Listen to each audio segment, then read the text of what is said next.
Hey guys, welcome back. I'm going to be talking about baby back ribs this week. Now, whenever we're talking about ribs, we've got to be talking about Memphis as well.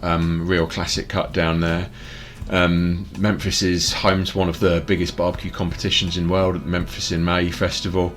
If when we're talking about ribs in Memphis, then rub's going to be sweet but spicy at the same time. Going to be smoking over hickory.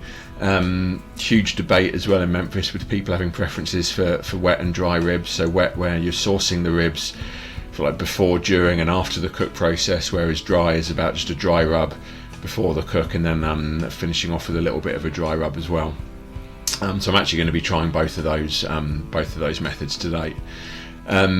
Also, when you start thinking about ribs as well, there was that jingle from that advert that got stuck in my head, but I can't quite remember what it is. I want my baby back, baby back, baby back. I want my baby back, baby back, baby back. I want my baby back, baby back, baby back. I want my baby back, baby back, baby back. I want my baby back, Chili's baby. I want my baby back, baby back, sauce. I want my baby back, Chili's baby back, baby back. I want my baby back, Chili's baby. I want my baby back, barbecue sauce. Yeah, that was it. So we've got a full rack of baby back ribs here. Just cut them in half because we're going to do one half dry, one half wet. First thing that I've always done with baby backs before is taken the back membrane off. Now, I've recently, some of the stuff I've been watching, some of the stuff I've been reading about has been people actually, when they do baby back, they leave the membrane on.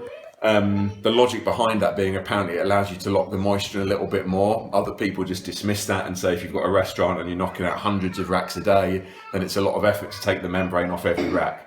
I've only ever heard about taking the membrane off. It allows the smoke to penetrate a bit more, allows you to flavour the bone side a little bit more. So it's what I've always done and what I'm going to keep on doing. But it's just interesting that there's a debate that comes down to that part as well.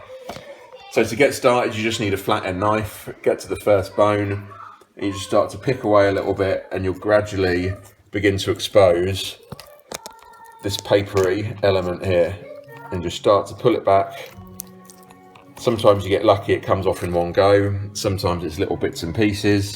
But once you've got it started, you can see that starting to come away. Just grab a bit of kitchen paper, grab it on the end, and then that just starts to peel away.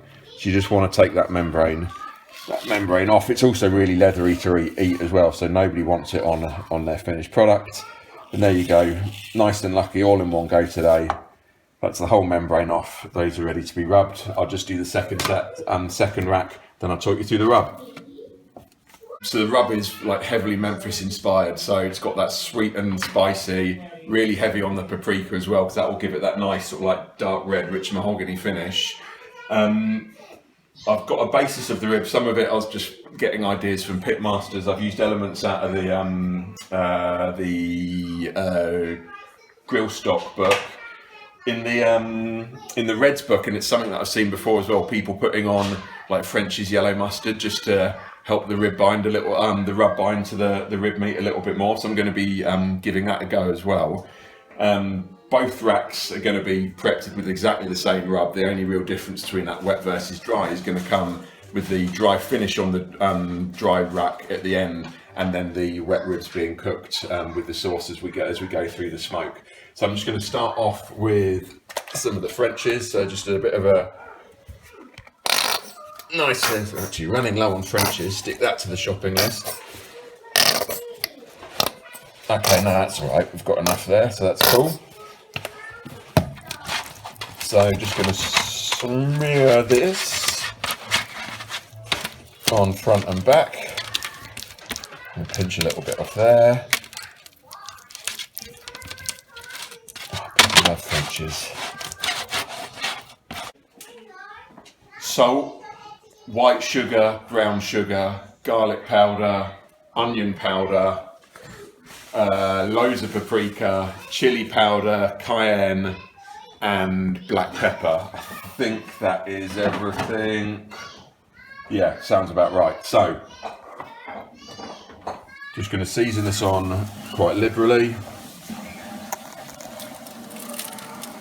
Going to do both sides on both racks, and then this is actually going to act as some of the finishing powder for the for the dry rack as well when that's done.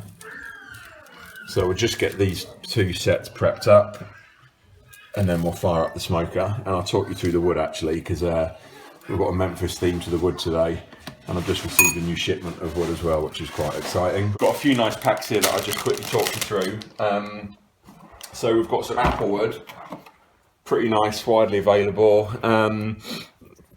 Fruit wood, so it's quite nice when you're looking to add like a little bit of sweetness and not overpower anything too much. Similarly with cherry as well, so we've got some cherry wood here, pretty similar in look and structure. Found before that that's quite nice for you, adding like a nice pink smoke ring. Again, not too overpowering. Nice for when you're wanting to add that little bit of sweetness. So fruit woods do tend to be used a little bit with pork. We've got mesquite here. Spoke about mesquite before. Mesquite is pretty heavy hitting. Some people find it a little bit too bitter and acrid. I have used it a few times before, but generally just use it in well, limited amounts. Beef takes mesquite pretty well because it's obviously a slightly more robust meat, and they use mesquite quite a lot in Texas. Got some oak here as well. Oak used quite a lot in Texas too. Oak's just a decent all-rounder really. Quite often used as a bit of a base for adding other wood to as well. And then we've got hickory. Hickory is what I'm going to be using today. So hickory is just a textbook smoking meat basically. It's also native to Tennessee as well. So it's going to hit our Memphis vibe quite nicely today.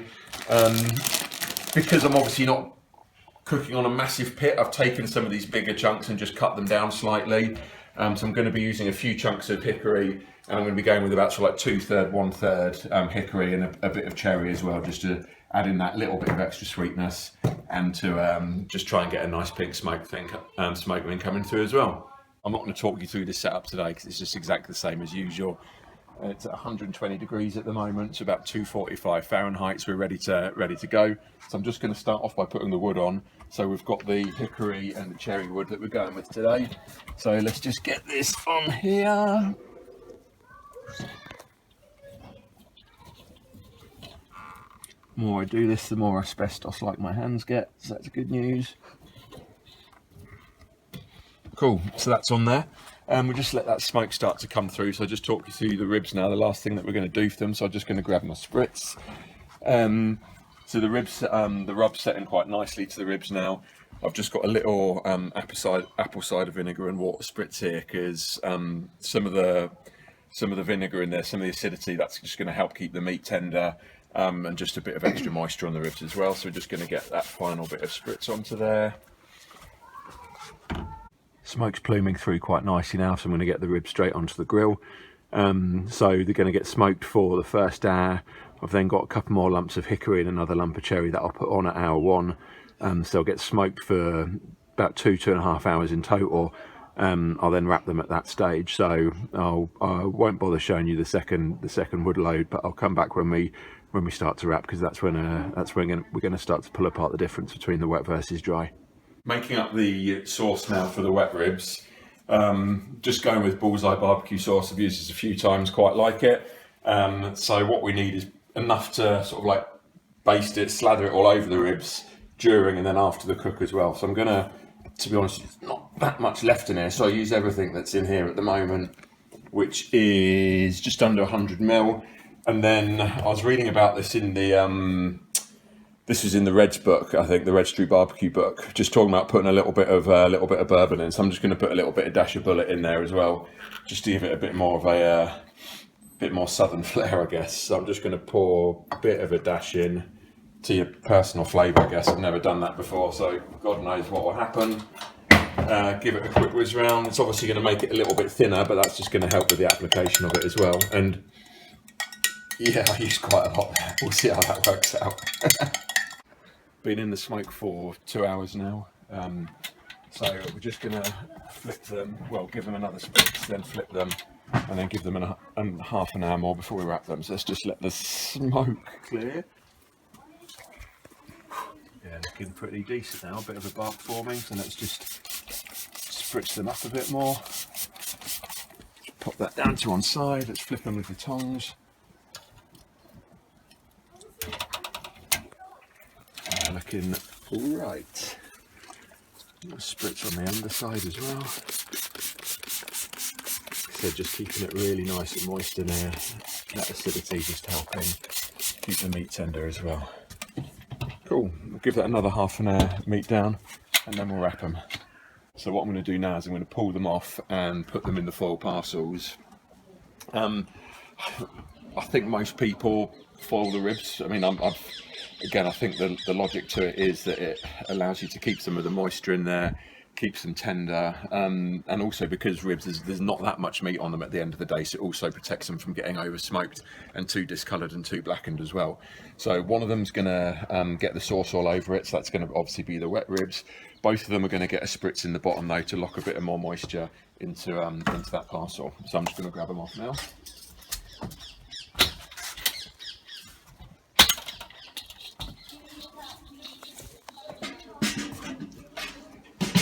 So that's exactly the point I was making about the colour of them, because we've still got this, actually they have gone a little, maybe touch darker than I'd have wanted, but what we're after is still that sort of like nice dark mahogany colouring.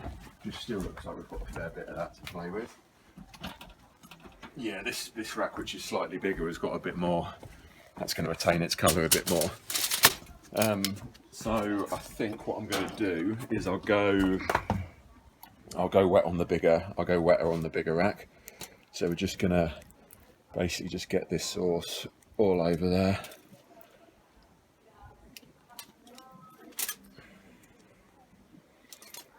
Do want to make sure that we leave enough though for when we're finishing.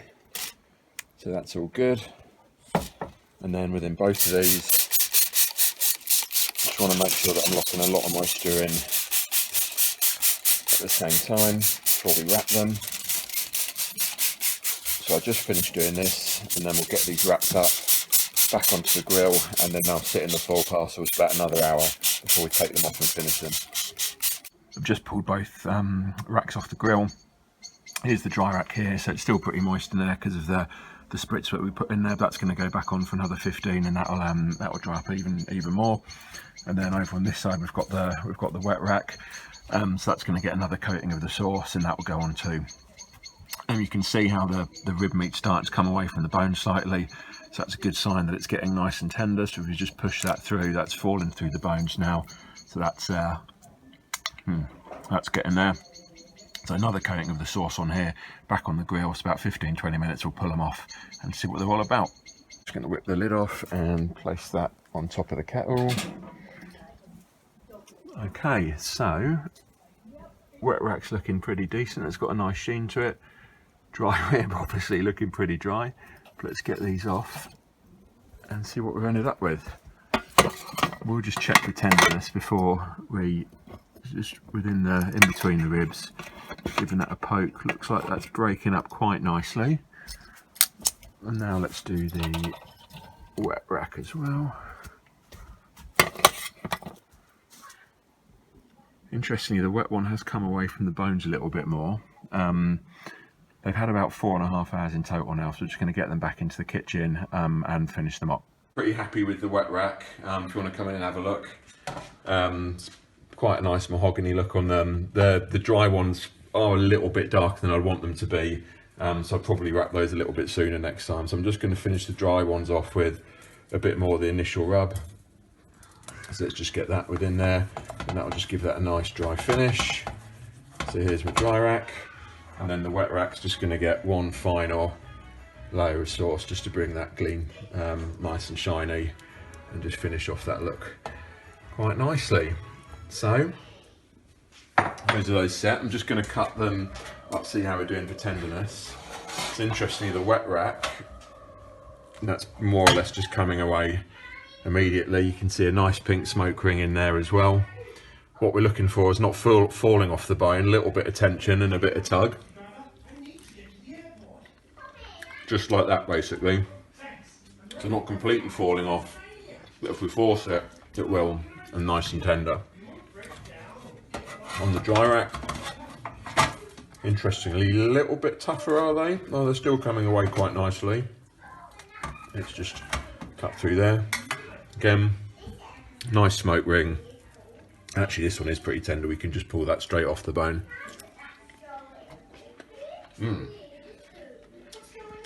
It's retained a lot more of the heat and a lot more of the spice. But all in all, pretty happy with those. Come back next week. I want my baby back, baby back, baby back. I want my baby back, baby back, baby back. I want my baby back, baby back, baby back. I want my baby back, baby back, baby back. I want my baby back, baby back, baby back. I want my baby back, baby back, baby back. I want my baby back, baby back, baby back. I want my baby back, baby back, baby back. I want my baby back, baby back, baby back. I want my baby back, Barbecue baby back, baby back. sauce.